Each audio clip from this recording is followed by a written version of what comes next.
Vous êtes bien sûr La Voix Sainte TV et au rendez-vous de la grande édition de l'information dont voici les titres. Alliance avec Jésus-Christ, telle est la dénomination du premier culte de l'année célébré à l'église Buisson Ardent. Après 5 ans, la pluie s'est à nouveau abattue sur Israël, marquant ainsi l'exaucement des prières faites par le peuple juif. Et puis, c'est pour bientôt la cérémonie de remise du Ballon d'Or africain. On est en football. La maîtrise de la cérémonie sera assurée par l'international ivoirien Didier Drogba.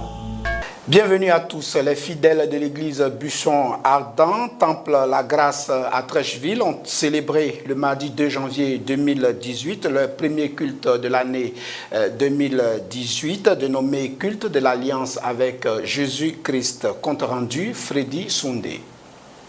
Ce mardi 2 janvier 2018, les fidèles de l'église Buisson Ardent à Trècheville à Abidjan, dirigés par le révérend Quadri Emmanuel, sont venus massivement célébrer le premier culte de l'année dénommé culte d'Alliance. Ainsi, chaque année, le premier culte est l'occasion pour l'homme de Dieu, sous la direction de son père spirituel, Bishop Adebayor Adenudi, de révéler le thème de l'année. Pour l'année 2018, le thème est l'année du plus grand témoignage. Articulant son message autour de ce thème tiré de Jean 14, verset 12, l'homme de Dieu, le révérend Quadri Emmanuel, a exhorté ses fidèles à aspirer aux grandes choses dans leur vie. Pour lui, cette bénédiction sera possible si les fidèles appliquent cette année à leur vie les 3 points, à savoir prendre une décision à être dans la présence du Seigneur, à avoir soif de sa présence dans Jean 15, être des hommes et femmes de méditation de la parole de Dieu dans Deutéronome 28 verset 1, Jésus 1 verset 8 et enfin être obéissant à la voix de Dieu dans Ésaïe 1 verset 19. Selon lui, ces 3 clé leur donnera la grandeur. Enfin, le révérend Quadri Emmanuel a invité ses fidèles à la table du Seigneur pour renouveler leur alliance de la nouvelle année 2018 en prenant la Sainte Seine.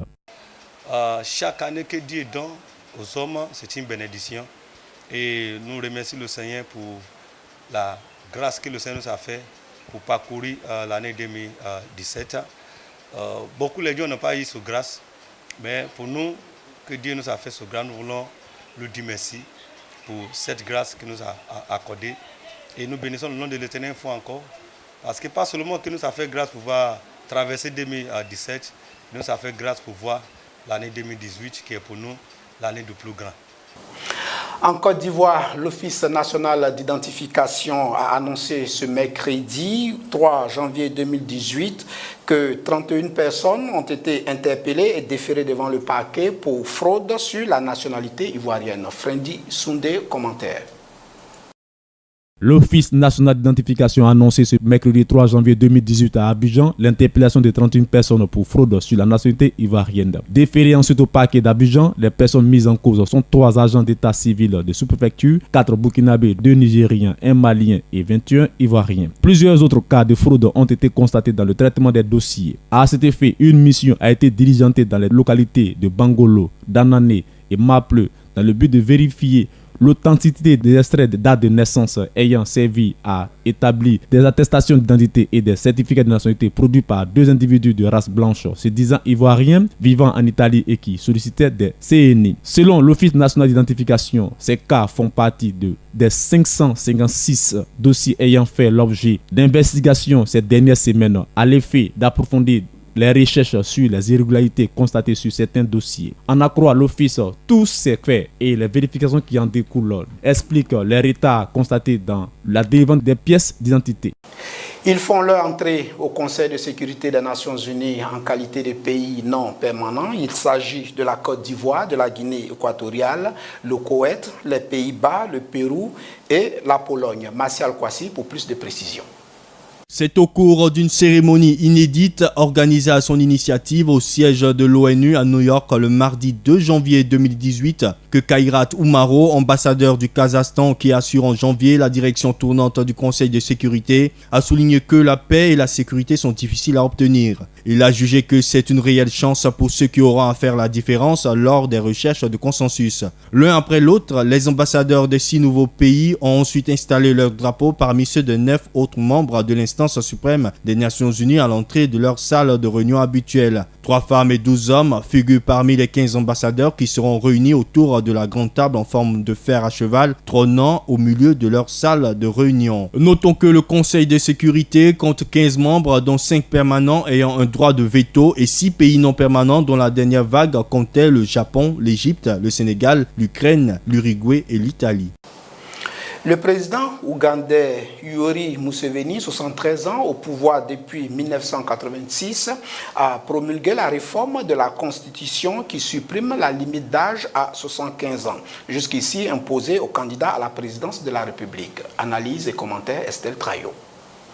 Cette réforme promulguée par le président le 27 décembre 2017 permettra éventuellement au chef de l'État âgé de 73 ans de se présenter à sa succession lors du prochain scrutin présidentiel en 2021. Après des débats parfois très agités, le Parlement ougandais, contrôlé par le mouvement de résistance nationale, le parti de Museveni, avait approuvé le 20 décembre 2017 l'amendement qui supprime la limite d'âge pour un candidat à la présidentielle. Pour les adversaires du président, cette modification constitutionnelle ouvre la possibilité d'une présidence à vie pour Museveni au pouvoir depuis 1986. Elle a été critiquée par l'opposition, des dirigeants religieux, des défenseurs des droits de l'homme et même certains membres du parti présidentiel. Des manifestations en septembre 2017 contre cette réforme avaient fait 2 morts. Les députés du mouvement de résistance nationale avaient déjà modifié la constitution en 2005 pour supprimer la limitation de l'exercice du pouvoir présidentiel à 2 mandats consécutif de 5 ans.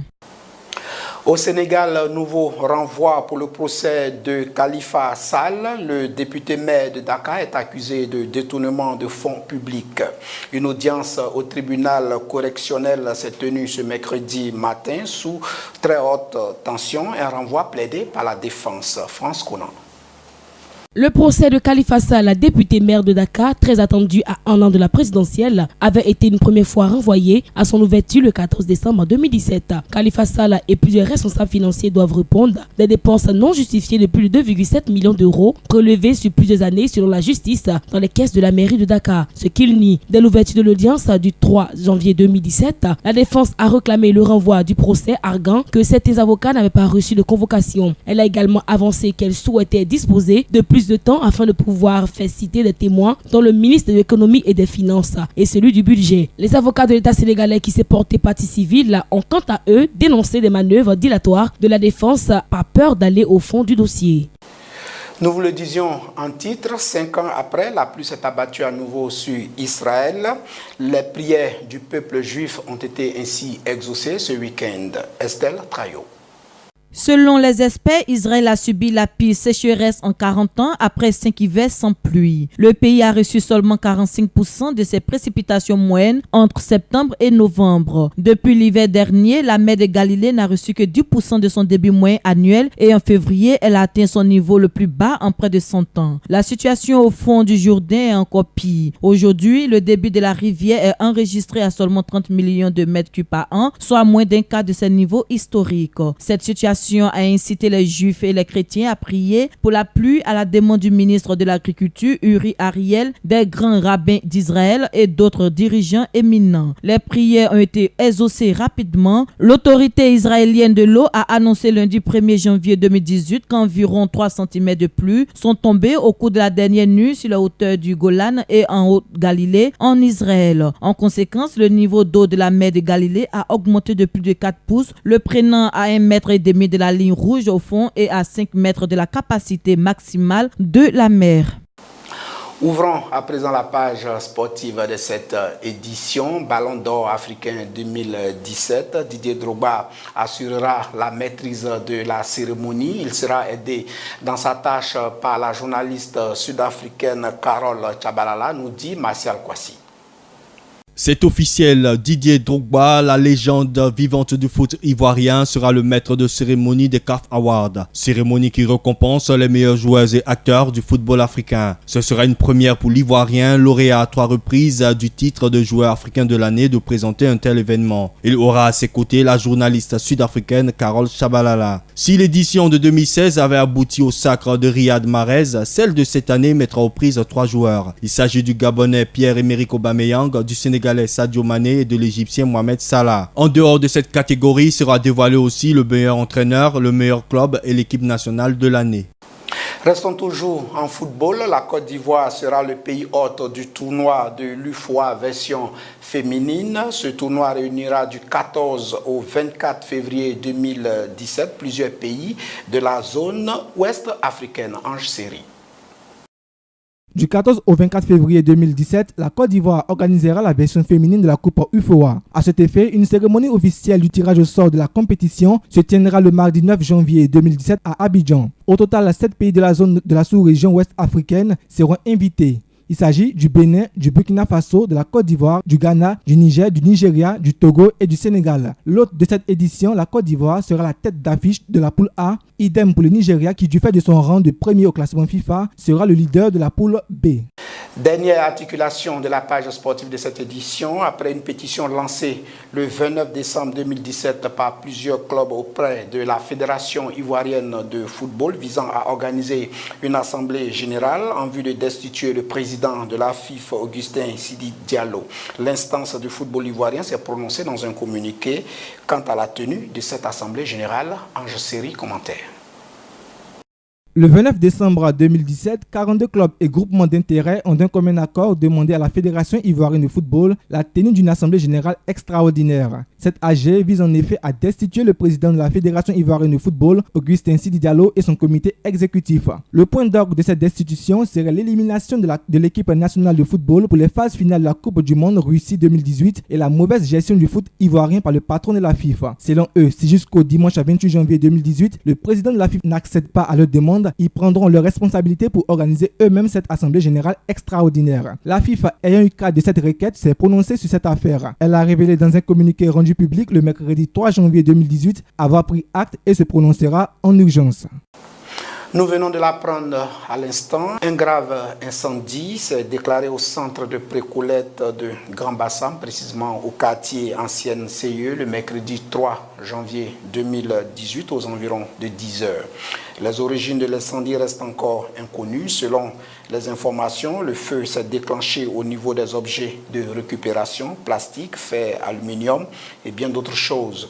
Malgré leurs efforts, des habitants, les flammes ont tout ravagé, causant d'énormes dégâts non encore chiffrés.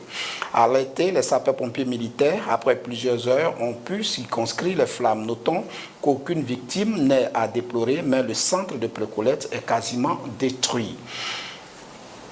Voilà, c'est la fin de cette édition. Merci de l'avoir suivi. On se retrouve très bientôt. Shalom.